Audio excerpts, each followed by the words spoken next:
just a second. Saints won.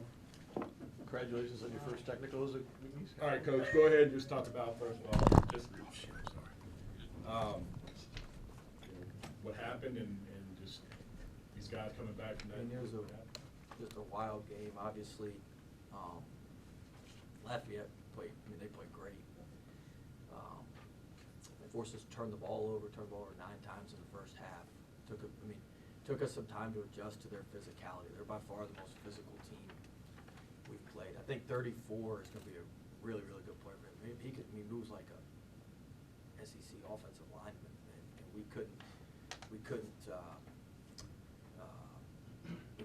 He gave us real problems down there trying to finish and get around him. But I thought, in the second half we got downhill a little bit better. We stalled out in the first half. We got too stagnant. They did a good job kind of playing off some of our guys and crowding the lanes, so we couldn't get to the rim. But look, we made some. We got to the free throw line in the second half. We out-rebounded them, had some big rebounds, and that was enough. But it was just a wild game, a lot of swings. We were up early, they were up at half. They went up big after the loose ball and all that, and then we came back, and then we gave up the 2 threes to one. It was a 37% three-point shooter. They go up, it's just a wild game. But great win, great atmosphere, just a lot of fun. I mean, that's why you do it. That's why you work hard. That's why you get into coaching. That's why that's why your players get into it. So just want to thank the crowd. Want to thank Lake Charles. Somebody showed me some video of people wrapped around the arena before the game. I mean, that's incredible. And hopefully they like what they saw and they'll come back when we get into conference play. Questions? What's your take on what happened at the kind of the scramble? I'd have to see the film. I mean, I don't know. I mean, look, I went over the rule. I mean, by rule, if you leave the bench, I mean, you're ejected. I went over that rule this week because I knew this game was about to be chippy. I actually showed video of somebody getting ejected this week. I went over the rule. I mean, we just we didn't.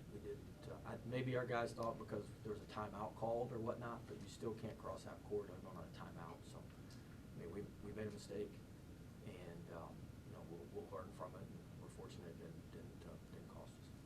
If I read your lips correctly, when all that was going on near the end after the big review and the refs got with you guys, you were pretty animated in regards to disagreeing with something. You called it a BS call. I don't know if you read my lips correctly, Rick.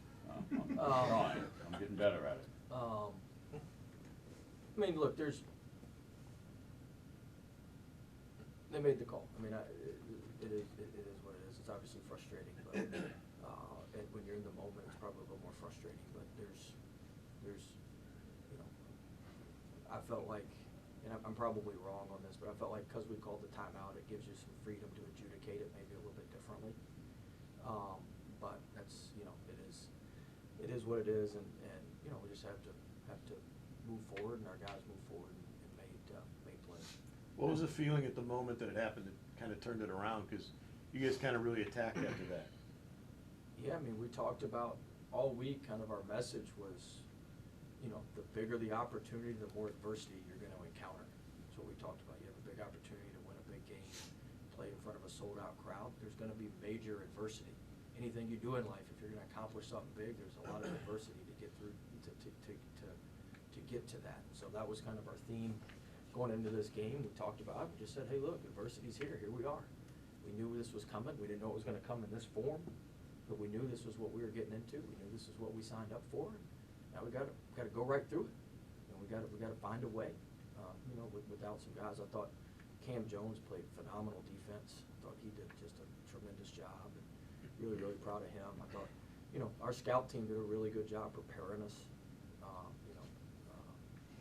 Tijon and Fields and Seth Mays and Nas Mann and those guys did a really good job preparing us for the physicality, but it still took us some time to adjust. We just fought the adversity and found a way to come out. Down 13, DJ Richards comes out, hits some big threes after the free throws and the breaks and everything. Just talk about his contribution tonight because he was huge in the second half for you guys. Yeah, that's what he does. I mean, that three he hit to put us up 1. I mean, I don't know if he saw the rim. That was wild, but he's a big-time three-point shooter, and that's what has to happen. You kind of get lost in the flow of the game, and I mean, UL had a good game plan. I mean, they were taking him away. They were not, they're not going to allow him to get some open catch and shoot. So he has to get lost in the fray of the game. And when the game got a little more helter-skelter, he was able to get lost and get some open shots. How big was leadership for you guys after the fracas? Because you guys had to pull together. You guys mentioned it, togetherness over and over and over again. We got a connected group, man. We got really, really good, internal leadership. We got really, really good internal things, and our guys are built for these type moments.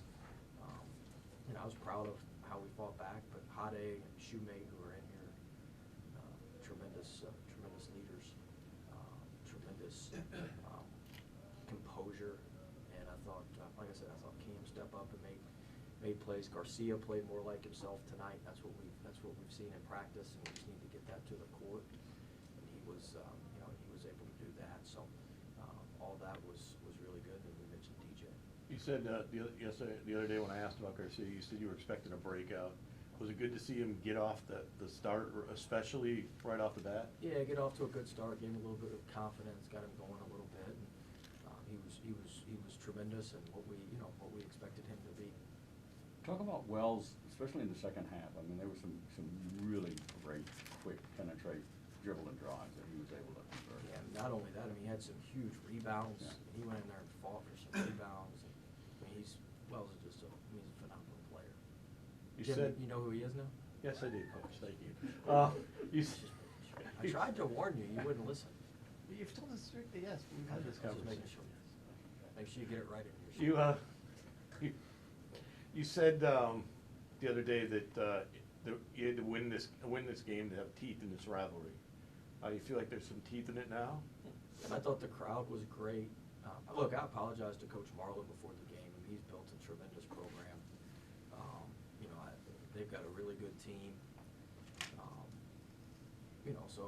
Look, we're going there next year, and then hopefully we can renew the series. It's close. And, it's not a rivalry if you lose 8 straight. We've just gotten slaughtered. And I think most of the 8 have not been very close. We've just been getting hammered. But it's like I told our guys, I said, it's our time today. This is our team versus their team. This isn't the past teams versus their past team. This is our time today. And we got to take advantage. But, it's certainly, I thought it was a great atmosphere. UL had a good crowd. They brought quite a few folks. So I thought it was a great atmosphere. It was fun and something that both, we're an hour and 15 minutes apart. It makes a lot of sense. So hopefully we can keep building it into a rivalry. We got to get our program to where theirs is. They've been consistently at the top of the Sun Belt, consistently winning 20 games. We hadn't done that. We hadn't done that in a long time. So we got to get our program, moving in a direction where they are right now. Your thoughts, Coach, on all the moving parts of this game, the build-up, the hype, the drama, the emotion, and being down, and the physicality. Your thoughts on how this will translate once you get to Michigan, and really more importantly, the conference. How will it better prepare this? We'll see.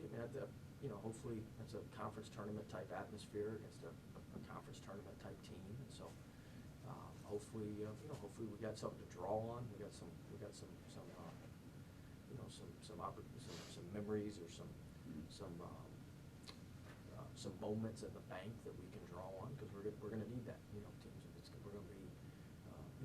Teams are going to play hard against us. Teams are going to get us down. Teams are going to get us out of what we want to do. UL had a really good game plan, and we were able to respond. And so we're going to need to keep doing that as we get into conference play. Being down by double digits and clawing your way back into this game, does that speak to how resilient this team is and that they can pretty much overcome whatever comes at them? Yeah, man. I tell us all the time, if you're going to run over us, you better kick it in reverse and make sure we're dead. Because if you give us any breath, I tell our guys that all the time. I always laugh, but tell them that. If you're going to give us any breath, we're going to keep kicking and try to find a way and claw our way back in it. And so, I thought our guys did that. And we work hard in the summer. We didn't win this game today. This was won in June, July, August when we were out there at 5:30 in the morning. There's some places you just got. DJ diving on that loose ball, and DJ getting there's some things. He's grown so much. His growth is incredible, and so it's a byproduct of a lot of hours, a lot of stuff that goes on behind the scenes, and we had our leadership meeting yesterday, and there's just a lot of things that go into it. Great scout team, great staff, there's just a lot of stuff that goes into it, but all you see is the finished product. I get more excited about, I enjoy all the day-to-day stuff that goes into it. What was it like for you to see Felder make his debut and have that putback slam early into the game as a coach? I mean, it was good. It was great to see him. He was excited to play, and fouled a little bit, trying to adjust to the pace of the game. He's just going to get better and better and better, and so we're excited about having him and where we can go. Let's do one more for Coach. Before we're looking at the tape, how did you feel your defense played against guarding the three-point line?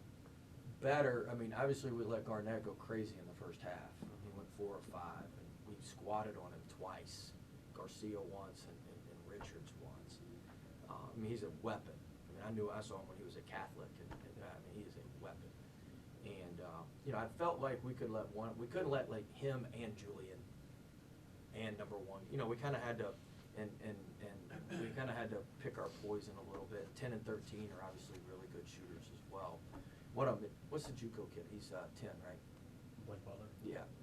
He shot 41% at East Mississippi, shooting like 26, but he's a really good shooter. We couldn't let all those guys get going at the same time. And Garnett got going in the first half, and one hit the 2 corner threes. He's 37% three-point shooter. He's a good player. He hit the 2 in the second half. But I thought overall, our three-point defense was solid. But we